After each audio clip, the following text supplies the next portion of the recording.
Hi, I'm Bill. Hi, Bill. Robert, nice to meet you. Hey, congratulations on being Teacher of the Year. Thank you very much. Appreciate it.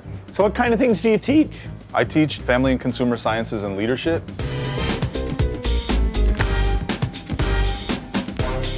At my high school, at Mount Vernon High School, we have a food lab where we teach our cooking classes, and it's full all the time. We can't even keep up with the demand. Oh, really? It's so Wow. popular. Yeah. I have to admit, you've got a very entry-level student here. Awesome. That's what we deal with every day. Most of our kids have never done any of this either, and it's something that anybody can learn how to do. So, Excellent. yeah.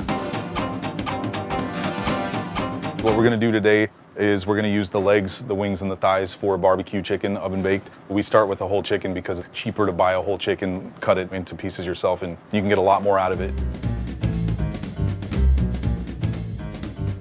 What we're going to do next is season the chicken, get it onto the pan and into the oven to cook. So to season it, we've got some black pepper, we've got salt, cinnamon, and allspice, and some ground mustard. So we got everything. So we've got, except that one. Let's not do too much. That's okay. That's okay. You just got some extra salt in. I like mine salty. That's totally fine. Doesn't that smell good? Yeah.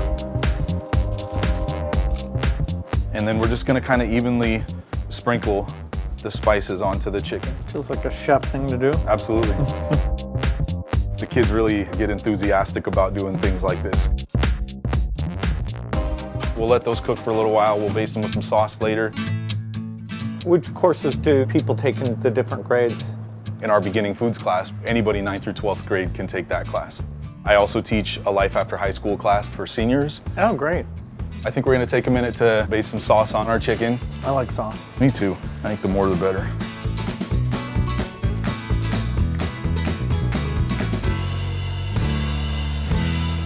Tell me about life after high school. We always start with career preparation. We talk about filling out applications, how to be professional, and to put your best foot forward, writing resumes and cover letters. I teach them interview skills, and then we kind of transition from that to like, well, let's assume that you got the job. Now you're gonna have a paycheck. So we talk about how to balance a budget so that you're meeting your life goals with what your budget is. Oh, that's fantastic. I think students are thirsty for knowledge and love in equal parts. And so I ask myself every day, is what I'm doing today going to make students feel welcomed and loved? Because teaching is hard, but growing up is harder. Well, I think it's time to check on our chicken.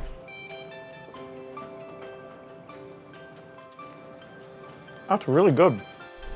And I see it in my kids, the pride that they have knowing that they put the time and effort and work into this. Hey, thanks for coming. It's pretty inspiring to hear what you do. This is a first for me. I might surprise my family and show them I know how to do it. That was fantastic. It's awesome. Thank you for having me. Appreciate it.